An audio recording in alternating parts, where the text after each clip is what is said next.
ایک بھی فوت ہو جائے تو ہم وہ ایک سوگ جو ہے نا وہ اپنے اوپر طاری کر لیتے ہیں کچھ عرصے کے لیے, کچھ ٹائم کے لیے. لیکن ایز اے نیشن اگر ہم دیکھیں, اگر ہم پاکستان کی اسپیسیفکلی بات کریں, ہمیں وہی چیزوں کا ہم بائیکاٹ نہیں کر پا رہے ہیں جو چیزیں ہمارے حق میں ہیں.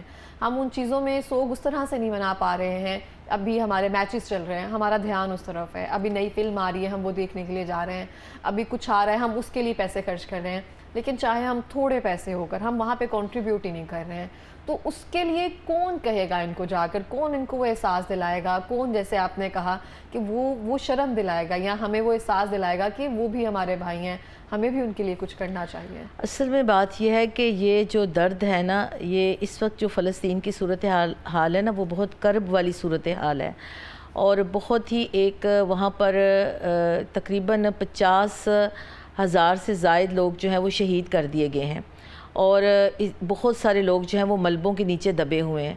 اور اس کے ساتھ ساتھ جو ہمارے میڈیا کے جو لوگ تھے, صحافی جو تھے, اور ان لوگوں کو بھی نہیں چھوڑا گیا. کسی مسجد کو نہیں چھوڑا گیا, کسی مدرسے کو نہیں چھوڑا گیا, کسی ہسپتال کو نہیں چھوڑا گیا. یعنی کہ وہاں پہ پورا جو غزہ ہے اس کو ملبے کے ڈھیر میں تبدیل کر دیا گیا ہے. لیکن میں یہ بات ضرور کہوں گی کہ جو لوگ وہاں پر مزاحمت کر رہے ہیں وہ ایک مزاحمت کی زندگی کے ساتھ استقامت کے ساتھ کھڑے ہیں. اتنی بڑی سپر پاور امریکہ اور اتنی بڑی سپر پاور جو اس کے ساتھ اسرائیل کے ساتھ اس کا وہ کر رہی ہے, اور پورے 57 ممالک کے سربراہان جو ہیں وہ خاموش بیٹھے ہیں, اور پورے سپہ سالار خاموش بیٹھے ہیں, ہمارے سپہ سالار بھی خاموش ہیں. لیکن میں یہ آپ غور کریں کہ وہ کیا چیز ہے جس نے ان کو زندہ رکھا ہوا ہے, جو آج تک 15 مہینے گزر چکے ہیں. اتنی بمباری, یعنی کہ جو ہیروشیما اور ناگا ساکی پر جو بمباری کی گئی تھی, فورس کے بم برسائے گئے ہیں, اور ہمارے بچوں کے, نوجوانوں کے لاشیں فضاؤں میں بلند ہوئے ہیں. لیکن اس کے باوجود ان کے اندر استقامت ہے, ان کے پائے. ہاں, اور وہ نیتن یاہو یہ کہتا ہے کہ ہمارا مقابلہ ان لوگوں کے ساتھ ہے جو موت سے نہیں ڈرتے. تو ہم وہاں پر نہیں پہنچ پاتے, ہم وہاں پر جا نہیں سکتے, لیکن ان کا درد محسوس کر رہے ہیں. پاکستانی قوم بشمول پوری دنیا کے, یہ یعنی کہ اس میں آپ یہ تخصیص ختم کر دیں کہ کون مسلمان ہے اور کون عیسائی ہے اور کون, سب لوگ. آپ ہارورڈ یونیورسٹی کو دیکھیں, کولمبیا یونیورسٹی کو دیکھیں, لندن کی یونیورسٹیوں کو دیکھیں, پوری یونیورسٹیز کے اندر نوجوان ان کے لیے آواز بلند کریں. پاکستان کے اندر جو مظاہرے ہوئے ہیں اس سے بڑے بڑے مظاہرے ان ملکوں کے اندر ہو رہے ہیں جو کہہ رہے ہیں کہ فری فلسطین کا نعرہ لگا رہے ہیں. وہ کہہ رہے ہیں اس جینوسائیڈ کو بند کریں. ابھی ہم نے 20 کو ملین مارچ کیا اسلام آباد کے اندر, جس میں پوری پاکستان کے 3 شہروں سے, 3 صوبوں سے لوگ جو تھے وہ یوں وہاں پر لاکھوں کی تعداد میں لوگ تھے. اور لوگ جو تھے وہ یہی کہہ رہے تھے کہ یہ جو غلامی ہے, جو امریکہ کی غلامی ہے, ہمارے حکمران اس کا کلاوہ اپنے گلے سے اتار کر پھینک دیں. اور یہ دہشت گردی جو ہے وہ امریکہ دہشت گردوں کا ساتھ دے رہا ہے. امریکہ کبھی بھی ہمارا دوست نہیں ہو سکتا. یہود و نصارہ کے بارے میں تو قرآن کہتا ہے کہ وہ دوست نہیں ہو سکتے. اب بات وہ والی کرتے ہیں کہ دیکھیں اب ہم کیا کر سکتے ہیں. اس وقت ہمارا جہاد یہی ہے کہ ہم اسرائیلی مصنوعات کا بائیکاٹ کریں. بالکل ایسے ہم ان کی چیزوں کی خریداری کو بند کریں. ہم ان کو معاشی طور پر ایک ایسا دھچکا دیں کہ ان کو پتہ چلے کہ مسلمان کے اندر غیرت ایمانی موجود ہے. دوسرا ہم یہ کر سکتے ہیں, جو پہلے بھی بات ہوئی کہ سوشل میڈیا کے محاذ کے اوپر جو بات کر سکتے ہیں, جو لکھ سکتا ہے لکھے, جو بول سکتا ہے وہ بولے. اپنے فلسطینی بہن بھائیوں کے لیے ہم ضرور آواز بلند کریں. اور تیسری بات یہ کہ 26 تاریخ کو انشاءاللہ تعالی حافظ نعیم الرحمن نے کال کی ہے, اور یہ کال جو ہے یہ پوری گلوبل اس کے اوپر جائے گی انشاءاللہ. پوری دنیا کے اندر 26 کو شٹر ڈاؤن ہوگا.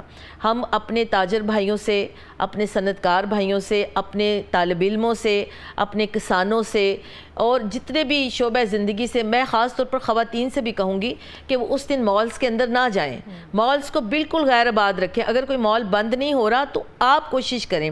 اور یہ اویئرنیس ہے, یہ وہ بات ہے کہ اپنے فلسطینی بہن بھائیوں کے لیے, غزہ کے ان لوگوں کے لیے, مظلوموں کے لیے ہم وہاں جا نہیں سکتے, لیکن ہم یہاں پر رہ کر ان کے لیے اتنا تو کر سکتے ہیں کہ ایک دن کے لیے, صرف ایک دن کے لیے ہم بازار نہیں جائیں, ایک دن کے لیے ہم خریداری نہیں کریں, ایک دن کے لیے ہم مالز میں نہیں جائیں تو ان تک یہ میسیج پہنچتا ہے. آپ یقین کریں جب ان کو یہ پتہ چلتا ہے نا کہ پاکستان کے اندر ہمارے بہن بھائی ہمارے لیے تڑپ رہے ہیں, ہمارے بہن بھائی ہمارا ساتھ دینا چاہتے ہیں, وہ ہمارے لیے پیسہ بھی جمع کر رہے ہیں, ہم ان کے لیے امداد بھی بھیج رہے ہیں, وہ جانے نہیں دے رہے, وہاں پر انہوں نے راستے بند کیے ہوئے ہیں, ان کو بھوکا مارا جا رہا ہے. آپ نے وہ ویڈیو دیکھی ہے جس میں ایک بچی کے ہاتھ میں چھوٹے سے 2 پتھر ہیں اور وہ چھوٹی سی بچی ہے, اتنی سی ہوگی, اور وہ سامنے دیکھتی ہے ان کی اسرائیلیوں کی گاڑی اور وہ اپنا پتھر اٹھا کے پھینکتی ہے, وہ اس تک نہیں پہنچتا. اور اس کی مثال وہ چونٹی اور کبوتر جیسی ہے جو آگ میں پانی کا ایک جی بالکل. اور اسی طرح ایک اور ویڈیو جو کل میں نے دیکھی, آپ یقین کریں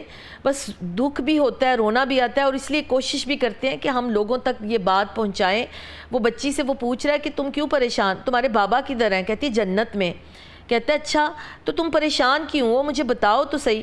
کہتی ہے مجھے بہت بھوک لگی ہے, میں بھوک کی وجہ سے پریشان ہوں. تو ہم قیامت والے دن ہم نبی کریم صلی اللہ علیہ وسلم سے کتنی محبت کرتے ہیں اقرا, آپ کے دل ہماری جانیں ان پہ قربان. لیکن اقرا جب اگر ہم تصور کریں کہ محمد صلی اللہ علیہ وسلم ہم سے پوچھیں گے کہ میری امت کا یہ حال تھا تو تم نے کیا کیا, تو اس لیے یہ ایک چھوٹی سی کوشش ہے, اور اس کوشش کو ہم بڑا کر سکتے ہیں, مضبوط کر سکتے ہیں. ہمیں متحد ہو کر اللہ کی رسی کو تھامنا ہوگا, ہمیں متحد ہو کر اپنے ان مظلوم بہن بھائیوں کے لیے جو ظلم جن کے اوپر ظلم ہو رہا ہے, جو ان کی سرزمین ہے. اگر ہمارے گھر میں کوئی مہمان آتا ہے ہم اسے گھر میں رہنے کے لیے اجازت دے دیتے ہیں اور پھر وہ وہیں پہ قبضہ کر کے بیٹھ جائے, تو یہ قابض ہیں. اور یہ میں آپ کو ایک اور بات بتاؤں کہ جب ہم آزادی کی بات کرتے ہیں نا, جب قائد اعظم محمد علی جناح نے پاکستان بنانے کی تحریک شروع کی تھی تو اسی وقت فلسطین کی تحریک بھی شروع کی تھی, اور یہ چیزیں بہت کم لوگوں کو پتہ ہے. اور علامہ اقبال نے 1931 میں جا کر فلسطین کا دورہ کیا تھا, اور لیاقت علی خان جب امریکہ گئے ہیں اور وہاں پر فلسطین کی بات ہوئی تو انہوں نے کہا کہ ہم اپنی روح کو نہیں بیچ سکتے. اور ہم یہ بات یاد رکھیں کہ یہ بیت المقدس وہ جگہ ہے جس کی طرف نبی کریم صلی اللہ علیہ وسلم 17 سال تک قبلہ رخ ہو کر نماز پڑھتے رہے, اور یہ وہ جگہ ہے جہاں پر نبی کریم صلی اللہ علیہ وسلم نے انبیاء اکرام کی جو تھی وہ امامت کروائی تھی. تو یہ جگہ تو ہمارے ایمان کے قریب ہے, ہمارے دل کے قریب ہے, اور فلسطینی تو ہمارا مقدمہ لڑ رہے ہیں نا. آج وہ اگر بیت المقدس کی حفاظت کے لیے اپنی جانیں قربان کر رہے ہیں تو یہ ہمارا مقدمہ ہے. اس لیے میں یہ کہوں گی, پھر دوبارہ میں یہ کہوں گی اپنی بہنوں سے, اپنی بیٹیوں سے, تمام سننے والے سامعین سے جو آج اس آواز کو سن رہے ہیں کہ 26 تاریخ کو کم از کم ہم اپنا پاکستانی ہونے کا, مسلمان ہونے کا, انسانیت کے ناطے ہم کم از کم ہم تمام طبقہ فکر جتنے بھی لوگ ہیں پاکستان کے اندر, ہم ان سے یہ درخواست کرتے ہیں کہ آپ 26 کو شٹر ڈاؤن کریں, آپ بازاروں میں نہ نکلیں, آپ مالز کا بائیکاٹ کریں, آپ مصنوعات کا بائیکاٹ کریں. وہ جو ایک پیپسی کی بوتل پیتے ہیں نا وہ ایک بلٹ ہے جو ہمارے فلسطینی بھائیوں کو لگتا ہے, اور یہ ان لوگوں نے تو باقاعدہ بتایا کہ یہ لوگ تو وہاں پہ کھانے بھیج رہے ہیں. تو اس لیے یہ بہت ضروری ہے کہ ہم اپنی غیرت ایمانی کو پیش کریں, بتائیں کہ ہم غیرت مند لوگ ہیں. بالکل ایسا ہی ہے میم, بہت بہت شکریہ آپ کا, بہت ہی بہترین کام ہے, اور جس طرح سے جو بھی ہو سکے اپنا اس کام میں حصہ ڈال سکے اور وہی کر سکتا ہے انسان. اور thank you so much ma'am programme میں آنے کے لیے.